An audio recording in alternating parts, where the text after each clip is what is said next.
السلام علیکم ورحمۃ اللہ وبرکاتہ۔ وعلیکم السلام وعلیکم السلام۔ الحمد للہ نحمده ونستعینه ونستغفره ونؤمن به ونتوکل علیہ ونعوذ باللہ من شرور انفسنا ومن سیئات اعمالنا ونعوذ بالله من شرور أنفسنا ومن سيئات أعمالنا من يهده الله فلا مضل له ومن يضلله فلا هادي له ونشهد أن لا إله إلا الله وحده لا شريك له ونشهد أن سيدنا ونبينا ومولانا محمدا عبده ورسوله صلى الله تبارك وتعالى عليه وعلى آله وأصحابه وأزواجه وذرياته وآل بيته وبارك وسلم تسليما كثيرا كثيرا. أما بعد فأعوذ بالله من الشيطان الرجيم. بسم الله الرحمن الرحيم. يا أيها الذين آمنوا إن تنصروا الله ينصركم ويثبت أقدامكم. وقال الله تبارك وتعالى أفحسبتم أنما خلقناكم عبثا وأنكم إلينا لا ترجعون. وقال الله تبارك وتعالى من عمل صالحا فلنفسه ومن أساء فعليها. وقال النبي صلى الله تبارك وتعالى عليه وسلم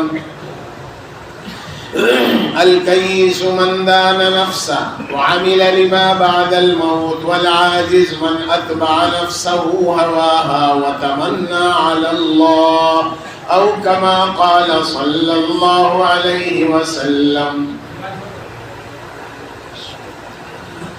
بزرگوں، دوستوں، بھائیوں، عزیزوں، قرآن کریم کی آیت شریفہ جو سب سے پہلے تلاوت کی ہے، أَفَحَسِبْتُمْ أَنَّمَا خَلَقْنَاكُمْ عَبَثًا وَأَنَّكُمْ إِلَيْنَا لَا تُرْجَعُونَ. اس کا ترجمہ کیا ہے؟ کیا تم لوگوں کا یہ خیال ہے کہ اللہ پاک نے تمہیں بیکار پیدا کیا ہے اور تمہیں خدا کے دربار میں واپس نہیں جانا، لوٹ کے وہاں نہیں جانا؟ تمہارا یہ خیال ہے؟ اگر یہ خیال ہے تو یہ تو خام خیال ہے، غلط خیال ہے. ہم تو وہیں سے آئے ہیں اور ہر جنازے کو دفن کرتے وقت ہمیں یاد دلایا جاتا ہے، آخرت کو یاد دلایا جاتا ہے.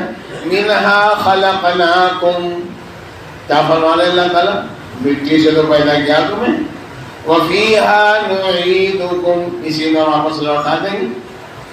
ومنہا نخرجکم تارۃ اخری، اور اسی سے دوبارہ تمہیں اٹھائے گی.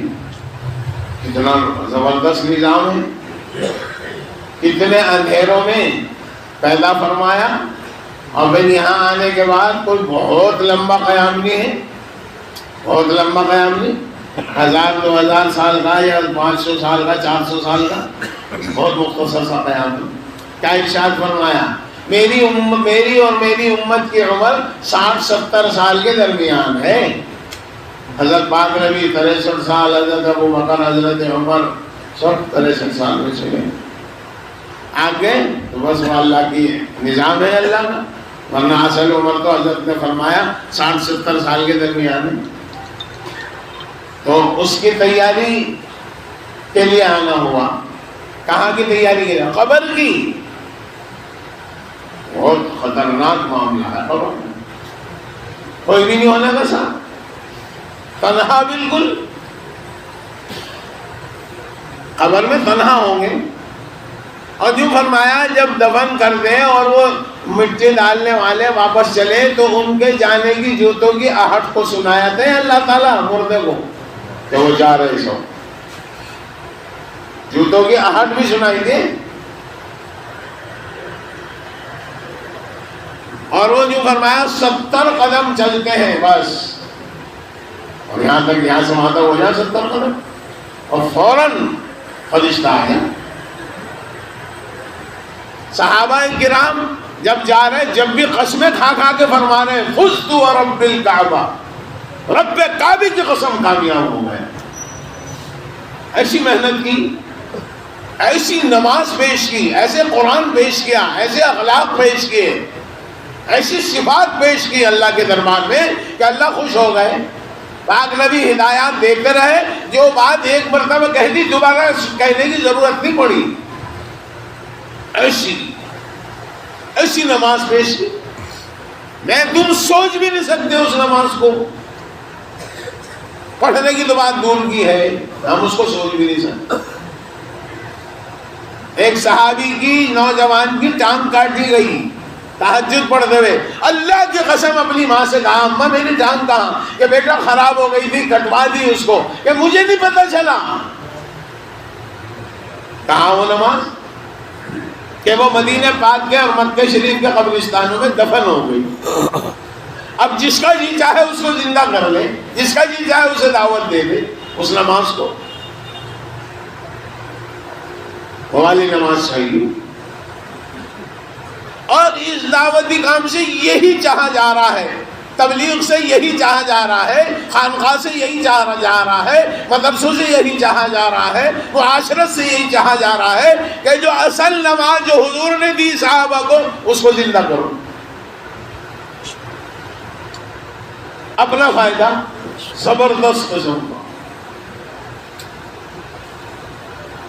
کیونکہ وہ نماز جس دن آ جائے گی ہماری زندگی میں ساری برائیاں ختم ہو جائیں گی، ہر بے حیائی کے کام سے رک جائیں گے ہم، جیسے صحابہ رکے۔ کیوں؟ قرآن میں اعلان ہے ان الصلاۃ تنہی عن الفحشاء والمنکر، نماز ہر بے حیائی کے کام سے، جھوٹ سے، سود سے، غیبت سے، بہتان سے، چوری سے، جوے سے، سٹے سے، شراب سے، اسمیک سے، ماں باپ کی بے ادبی سے، ہر چیز سے روک دے گی۔ کون؟ نماز۔ وہ والی نماز چاہیے۔ ہر ایک کی اپنی اپنی محنت ہے، جو اس نماز کو اپنی زندگی میں زندہ کرے گا بس وہ کامیاب ہو جائے گا۔ اسی لیے تو دعوت دے رہے ہیں، یوں صحابہ جو پھر رہے ہیں کیا کہہ رہے ہیں؟ نماز اپنی زندگی میں زندہ کرو۔ حضرت عمر نے مدینہ پاک میں بھیجا ساتھیوں کو، جاؤ پورے مدینہ پاک کا چکر لگاؤ، ہر ساتھی کا امتحان لو، قرآن اسے یاد ہے یا نہیں ہے، اگر نہیں ہے تو اس کو سزا دو، یہاں لاؤ ہمارے پاس۔ ہمیں کوئی کچھ کہنے والا نہیں۔ قرآن پڑھے ہوئے کہ نا، قرآن پڑھے ہوئے کہ نا، قرآن پڑھے ہوئے کہ نا، بتاؤ۔ قرآن ایسی چیز ہے، 1,24,000 انبیاء آئے، کسی نبی کو اپنا کلام نہیں دیا، کسی نبی کی امت کو کلام نہیں دیا، پاک نبی کی امت کو پاک نبی کے برکت سے یہ کلام دیا ہے۔ اس کو جو لپٹ جاتے ہیں،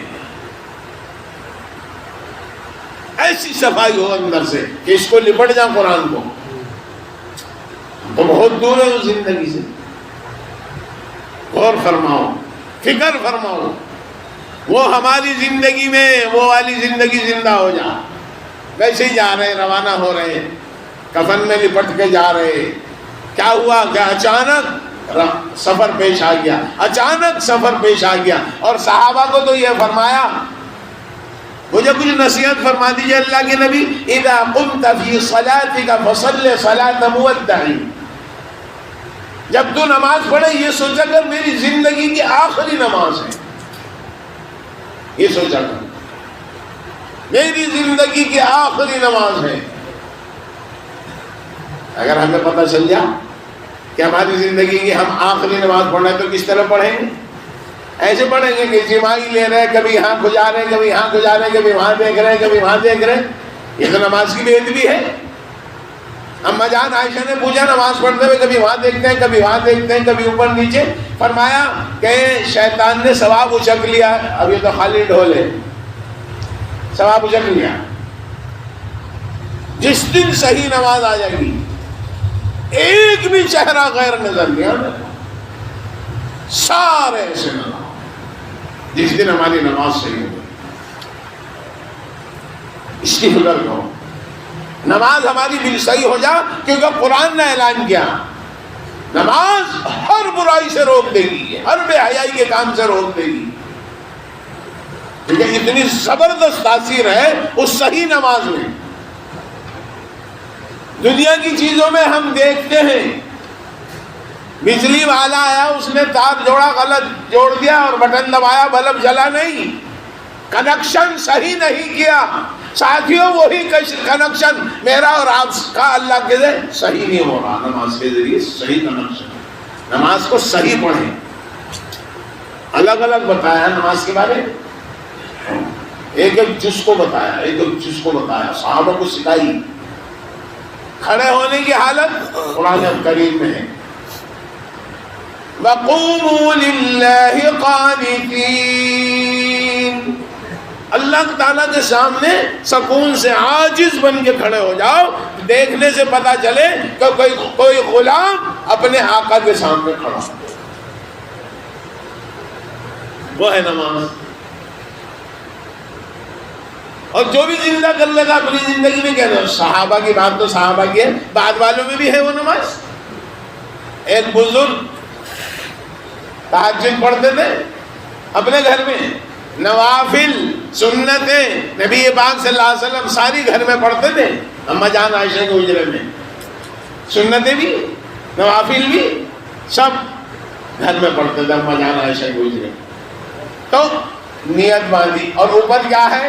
تتیہ کا چھتا، تتیہ کا چھتا ہے، وہ بڑا والا جو ہے تو وہ پیلے رنگ کی نہیں، دوسرا پیچھے کا کلر اور ہے، آگے کا وہ والا بڑا خطرناک کاٹتا ہے وہ۔ نماز کی نیت باندھی، امتحان جو جتنا قریب ہے خدا کے اسی اتنا ہی نازک اس کا امتحان ہے۔ نماز کی نیت باندھ لی، وہ چھتا ٹوٹ کے سر پہ گرا اور وہ کاٹ رہے، اللہ کی قسم پتہ ہی نہیں چلا یہ کیسی نماز ہے۔ اور میں اور تم نماز کی نیت باندھنے کے بعد کبھی یہاں ہلاویں کبھی یہاں ہلاویں، کیا کر رہے کہ مچھر بول رہا، کیا کر رہا